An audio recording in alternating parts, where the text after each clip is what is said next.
The president's strategy of fighting every subpoena and stonewalling the Democrats, it could be hitting a wall. I wanted you to hear how Politico describes the situation. Quote, in the space of 3 days last week, 2 federal judges ruled decisively in favor of Congress's right to subpoena President Trump's personal financial and business records. The speed of the decisions, unusual in complex federal litigation, demonstrates a significant flaw in the administration's fight-all subpoenas strategy. Then, there is the fallout over Attorney General William Barr's ramping up the investigation of the origins of the Russia probe, and also President Trump giving Barr power to declassify intel relating to that probe. This is upsetting many intelligence experts. David Laufman, he's a former DOJ counterintelligence official, and he oversaw the early stages of the Russia probe, says Barr is, quote, weaponizing the Justice Department for political retribution. And take a listen to John Brennan, he the former CIA chief under President Obama. This is very serious, and I know that my former colleagues in the intelligence agencies are looking upon this with great concern and worry. So a lot to unpack, and to help us do that, let's bring in our guest, former federal prosecutor Stanley Twardy. And Stanley, I questioned the strategy of the Trump team, not just that they wanted to fight every single subpoena, but also the timing. In my math, and you know this far better than I do, but in my math, if you fight this, even if you're going to appeal this all the way, it's not going to go probably past next November, given the attention and the speed at which they're going to try and probably move these appeals. You could be looking right smack dab in the middle of the 2020 election season, and all of a sudden you could get some revelations that would stick in voters' minds. And that's the political side. On the legal side, I read the justifications of the judges in their rulings. They were pretty definitive that this wasn't a jump ball, that this wasn't even close. There was every reason why Congress, in their role of oversight, should be able to get their hands on these documents, both business as well as financial. So there's a lot of precedent for that. Both the judges in District of Columbia and in Southern District of New York promptly ruled against the president's team in all this. However, I think that the situation here is going to be the timing as you just laid out. They moved very quickly, I think probably quicker than the presidents thought that they would. But you still now have the appeals. You have to get an appeal to have 2 different circuits. It will be the Second Circuit of the Southern District of New York ruling, the D.C. Circuit down in the District of Columbia.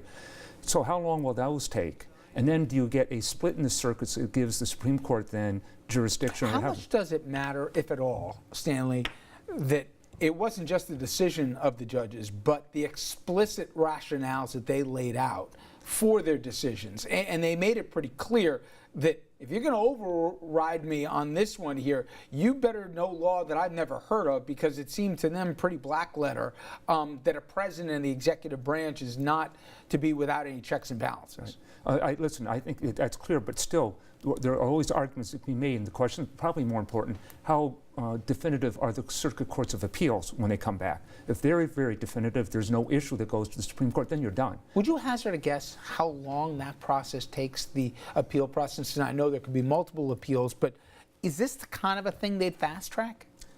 It could be, but then the courts also try not to look political in what they're doing. If you fast track something like this, it's going to say this is political, this is something we need to do promptly. I think you're talking probably 3 to 6 months before you get rulings from the, 3 to 6 months before you get arguments, and then another couple of months before you get rulings. So you're right, you're talking into 2020, probably the early part of 2020 when you get those rulings coming down. And then the question is, what does the Supreme Court do with it, if anything? If the I think part of the president's strategy is, let's drag this out to get it to the Supreme Court. He's actually talked about that in what he's done. If the Supreme Court doesn't take it up, he could find himself, as you point out, early on in 2020, having some of these documents come out very definitively. Interesting. Then we get to the decision by the administration, and just from my end, there seems to be rich hypocrisy, and I don't care who anyone voted for here. When Stanley, the argument was by the administration, we couldn't share the Mueller document. There's too much sensitive information here. And then eventually it was released. Still, there's some redactions, maybe legitimate or not. But now, oh, well, if we're going to investigate the investigators, let's not just, make this priority 1 here if you listen to the Attorney General, but let's declassify a whole bunch of stuff. It's interesting the concerns you're hearing. It's as much that you're politicizing the process to go after potentially political enemies, and you're using the Attorney General's office as a wing for a political investigation, could argue, but also the casualness of declassifying intelligence doesn't in many ways coincide with what we've seen here in the last few weeks, month here, especially for those who took it on faith when they confirmed his appointment, that nobody would undo that amount of a professional reputation built over decades as seemingly casually as we've seen here in the last few weeks, month. Well, two things. One is I'd like to hear what Bill would have to say about why he did what he did. Now, I've not heard that. Two, we do know, and I think everybody who's known Bill has known that he is a advocate of a strong powers for the executive branch. So some of the things he's done there has been consistent with that. Maybe it's the choice of some of his words, like the spying bit, which I think I've heard him say he thought that was a poor choice of words. That's something that maybe is just a poor choice of words. So I went with the whole judgment. But how about the prioritizing, from his office at least, of investigating investigators, given the significant seriousness of what we still know about the Russians' interference in our election and ongoing attempts to do just that? I mean, we have an open-ended question. It's like a civics lesson. Whenever I go home, it's like, wait, I thought we had co-equal branches of government, and you know, it's like I got to relive this when I get back. This is Madison right. in the Federalist number 51 is that Congress is the check on the president, and I do think that is there. I think that's pretty clear going back to historical precedent, and that's why I think the judges ruled as quickly as they did.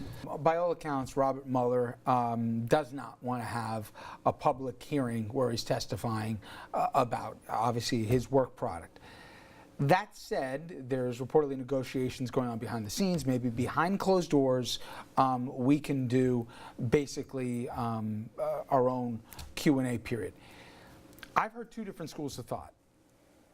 If you don't have him in live and technicolor, a lot of people will never consume what he said and hear what he found out and what he didn't find out in terms of conclusions, but they won't get to hear it from the man himself. Compound that with the people don't seem to trust anything anymore unless they hear it from the person, so even the translations of the people behind closed doors might be skeptical.